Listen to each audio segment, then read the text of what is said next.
అందరికీ నమస్కారం. మనతో పాటు ఇప్పుడు ముఖ్యంగా ప్రముఖ జ్యోతిష్య వాస్తు పండితులు బ్రహ్మశ్రీ డాక్టర్ నాయకంటి మల్లికార్జున శర్మ గురుగారు మనతో ఉన్నారు. ఆయనతో మాట్లాడి మరిన్ని వివరాలు తెలుసుకుందాం. నమస్కారం గురుగారు. నమస్కారం అమ్మా. గురుగారు, భోగి రోజు చిన్నపిల్లలకి భోగి పళ్ళు పోస్తూ ఉంటారు. ఇందాక మనం గత వీడియోలో మాట్లాడుకున్నట్టుగా అసలు ఏ సమయానికి పోయాలి అంటారు? అదేవిధంగా అసలు ఎప్పటి నుంచి వచ్చింది భోగి పళ్ళు పోయడం అనేది? తప్పకుండా అమ్మ. ఓం శ్రీ గురుభ్యో నమః. భోగి భోగ్యమైనది, భాగ్యమైనది. అంటే భాగ్యం కలగటం అంటే ఏంటంటే అదృష్టం కలగటం అని అర్థం. అంటే సహజంగా ఇక్కడ భోగి పండుగ రోజున ప్రత్యేకంగా ఇక్కడ ఉదయం పూట ప్రాతకాలం రోజునే భోగి పండు పొయ్యాలి. నిజం చెప్పాలంటే అంటే బ్రాహ్మీ ముహూర్తం అనేది ఉంటుంది, తెల్లవారుజాన ముహూర్తం. ఆ తెల్లవారుజాన ముహూర్తం రోజున చక్కగా భోగి పండ్లు ఉదయం పూట పొయ్యాలి. లేకపోతే కుదరని పక్షంలో కూడా సూర్యుడు లేలేత కిరణాల్లో ఉండగా కూడా భోగి పండ్లు పోయచ్చు, తప్పులేదు. ఈ భోగి పండ్లు పోసిన తర్వాత ఆ రోజున చక్కగా పిల్లలకి కొంత సంతోషకరమైన కొత్త బట్టలు కొనుక్కోవటం, ఆ కొత్త బట్టలు, తర్వాత భోగి పండ్లు, కొంత వాళ్ళ యొక్క చిన్నపిల్లల యొక్క ఆటలు అవన్నీ కూడా ఉంటాయి. భోగి రోజు కూడా నిజంగా ముఖ్యంగా అయితే కొన్ని ప్రత్యేకంగా కొన్ని పద్ధతులు ఉన్నాయి. అసలు ఈ భోగి పండుగ యొక్క ప్రాధాన్యత ఏంది అని మనం గత వీడియోలో చెప్పుకున్నాం. అయితే మహావిష్ణువు వామనావతారంలో బలిచక్రవర్తిని పాతాళానికి తొక్కడము, అలానే ఇక్కడ పాతాళంలోకం నుండి భూమి మీద ఉండే వాళ్ళందరినీ కూడా ఆహ్వానించి ప్రజలను ఆశీర్వచనాన్ని, వరాన్ని ఈ బలిచక్రవర్తి పొందాడని కూడా శాస్త్రంలో చెప్పబడింది. అయితే ఇక్కడ పురాణ ఇతిహాసాల్లో బలిచక్రవర్తి గురించి పాతాళలోకాన్ని ఈయన వామనావతారంలో మహావిష్ణువు రావటం, బలిచక్రవర్తి లోకానికి తొక్కటం, పాతాళలోకం నుండి కూడా వరం పొంది ఈ భూమి మీద ఉండే ప్రజలను ఆశీర్వచనం చేశారని కూడా మనకి పురాణ ఇతిహాసాల్లో తెలుస్తుంది. అయితే దీనికంటే కూడా ముందు విషయాన్ని మనం మహాభారతం కథల్లోకి వెళితే, ఈ మహాభారతంలో ఇక్కడ నరనారాయణులు ఉంటారు. అంటే అది మహాభారతం ఎప్పుడు జరిగింది? ద్వాపర యుగంలో జరిగింది. ద్వాపర యుగంలో నరనారాయణులు ఎవరు అంటే నారాయణ స్వరూపంలో ఉండే శ్రీకృష్ణ భగవానుడు. అంటే మహావిష్ణువు, నారాయణుడు, శ్రీకృష్ణుడు ఒకటే. మహావిష్ణువు నారాయణ రూపంలో ఉన్న శ్రీకృష్ణ భగవానుడు. అలానే నరుడు అంటే ఇక్కడ ఎవరంటే అర్జునుడు. ఈ నరనారాయణులు ప్రత్యేకంగా వాళ్ళు బదరీవనానికి వెళ్ళారట. అంటే ఈ ద్వాపర యుగంలో ఎవరైతే శ్రీకృష్ణ పరమాత్మ, అర్జునుడు బదరీవనానికి వెళ్ళారు. బదరీవనం ఎక్కడుంది అని అంటే ఇప్పుడు ఉత్తరప్రదేశ్లో ఉత్తరాంచల్ అని మనకి డివైడ్ అయిపోయింది కదా స్టేటు. ఉత్తరాంచల్ అంటే దాదాపుగా బద్రీనాథ్ కేదార్నాథ్ దగ్గర, అంటే కేదార్నాథ్కి దగ్గరగా ఉన్న ప్రదేశంలో బదరీవనం అని ఒక వనం ఉంది.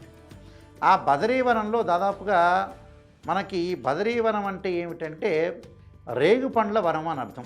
బదరీ అంటే ఇక్కడ ఈ బదరీవనంలో ఎప్పుడైతే ఆ రేగిపండ్ల వనం దగ్గర నరనారాయణులు అయిన శ్రీకృష్ణ పరమాత్మ, అలానే ఇక్కడ నారాయణుడు అంటే ఏంటంటే సాక్షాత్తు విష్ణు అవతారమైన శ్రీకృష్ణుడు. నరుడు అంటే ఏంటంటే మానవుడు అని అర్థం, అర్జునుడు అని అర్థం. వాళ్ళని నరనారాయణులు అని అంటారు. అందువల్ల వాళ్ళిద్దరూ వెళ్ళి చక్కగా సైతిక లింగాన్ని తయారు చేశారట. సైతిక లింగం అంటే ఏంటంటే ఇసుకతో చేసిన శివలింగానికి శివుణ్ణి ఆరాధన చేశారట. అంటే ఓం నమః శివాయ పంచాక్షరి చేసి చక్కగా శివుడికి అభిషేకం చేశారట. అంటే ఆ బదరీవనంలో, ఆ బదరీవనం ఎక్కడుంది? కేదార్నాథ్కి దాదాపుగా 300 కిలోమీటర్ల దూరంలో ఉంటుందట. అది అంటే ఉత్తరప్రదేశ్లో ఉంటుంది, అంటే ఉత్తరాంచల్ అనే స్టేట్లో ఉంటుంది అది. ఆ బదరీవనంలో చక్కగా శివుడికి ఏదైతే అభిషేకం చేశారో, అభిషేకం చేసిన తర్వాత చక్కగా శివుడికి ధూపదీప నైవేద్యాలు పెట్టి చక్కగా శ్రీకృష్ణ పరమాత్ముడు, అలానే అర్జునుడు అభిషేకం అదంతా కూడా అయిపోయిన తర్వాత సాక్షాత్తు శ్రీపరమేశ్వరుడు వెలిశారట. ఆదిదేవుడైన సద్యోజాత వామదేవ అఘోర తత్పురుష ఈశాన్య పంచాశయుడు అంటారు శివుణ్ణి. అంటే ఎటు విభూతి రేఖలు ఉంటే అటు చూస్తాడు ఆయన. అంటే 5 దిక్కులు చూస్తుంటాడు. అంటే తూర్పు, పడమర, ఉత్తర, దక్షిణమే కాకుండా ఆకాశాన్ని కూడా చూస్తుంటాడు ఆయన. అలా పంచాశయుడు అంటారు. ఎప్పుడైతే ఈ పంచాశయుడు శ్రీకృష్ణుడు, అర్జునుడు ఏదైతే వాళ్ళు తపస్సు చేశారో, అభిషేకం చేశారో, ఆ పరమేశ్వరుడు యొక్క అనుగ్రహాన్ని పొందారట.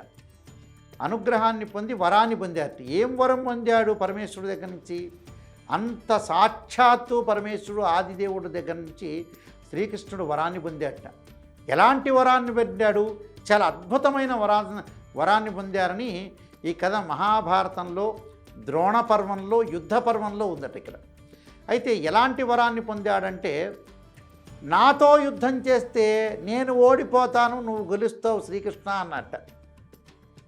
అంటే శ్రీకృష్ణుడు పరమేశ్వరుడితో యుద్ధం చేస్తే నేనే ఓడిపోతాను, నువ్వు గెలుస్తావు, అలాంటి వరాన్ని నీకు ఇస్తున్నా చూసుకున్నట్ట. ఇక శ్రీకృష్ణుడు మహా సంతోషించాట.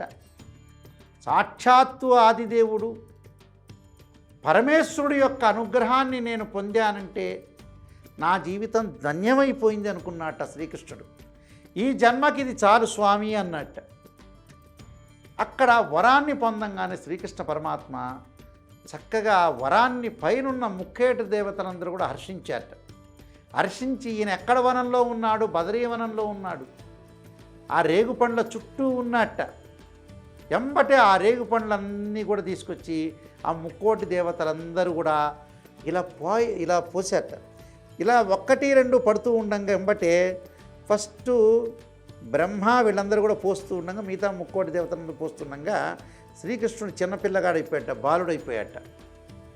బాలుడు కాగానే బాలుడు కావాలి దాని యొక్క సారాంశం.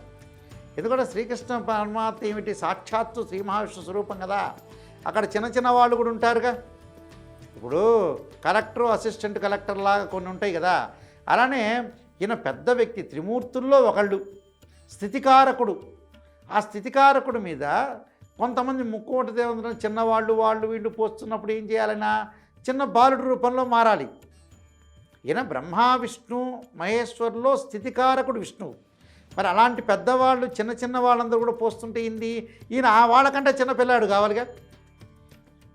అందువల్ల ఏమయ్యాడంటే వాళ్ళందరూ కూడా రేగిపండు పోస్తుండగా ఈ అబ్బాయి కృష్ణుడు చిన్నవాడయ్యాట. అంటే మనం అనుకుంటాం కదా కృష్ణుడు చిన్నవాడు అని అంటుగా, అలా చిన్న బాల్యావస్థకి వెళ్ళిపోయాట. అంటే బాల్యంలోకి వెళ్ళిపోయాట. ఒక బాలగోపాలకృష్ణుడిలాగా మారాడట. బాలకృష్ణుడిలాగా మారాడు. ఎంబటి అక్కడ బాలకృష్ణలాగా మారంగానే ఎంబటి అక్కడ ముక్కోటి దేవతలను ఎప్పుడైతే పోశారో ఆ చిన్న వయసులో ఈయన చిన్నపిల్లగాడయ్యాడు. కాబట్టి అది ఎప్పుడు జరిగింది? ద్వాపర యుగంలో భోగి రోజు జరిగిందట. అంటే మకర సంక్రమణ పుణ్యకాలం జరగక ముందు ఒక రోజు ముందు జరిగిందట. దక్షిణాయనంలో లాస్ట్ రోజున చివరి రోజున ఇలా రేగిపండు పోసారట కృష్ణుడికి. పోసారు. ఎప్పుడైతే పోసారో ఆ రోజే భోగి అయింది. అంటే భాగ్యాన్ని పొందాట కృష్ణుడు, భోగాన్ని అనుభవించాట. ఆ రోజు సుఖాన్ని అనుభవించాట. సుఖము అంటే ఏంది?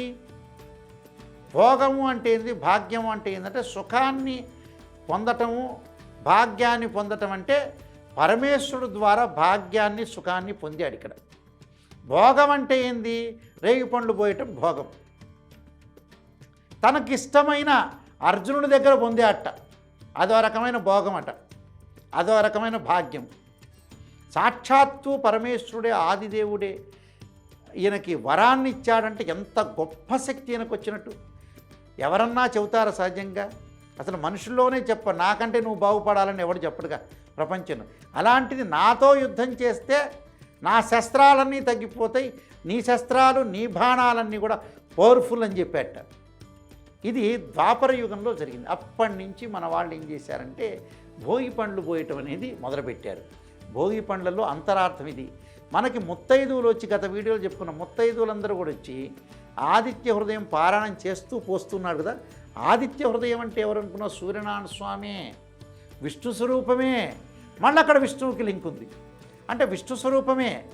ఇక్కడ వీళ్ళందరూ కూడా ఆదిత్య హృదయాన్ని చదువుతూ ఇలా పోస్తున్నారంటే పెద్దవాళ్ళ కంటే కూడా చిన్నపిల్లలు చిరంజీవులుగా బతికి ఉండాలి, మనకంటే మేధాశక్తి పెరగాలి, మనకంటే బాగుండాలి, మన అస్త్రాలన్నీ కూడా చిన్న పిల్లలకి ఇస్తాం.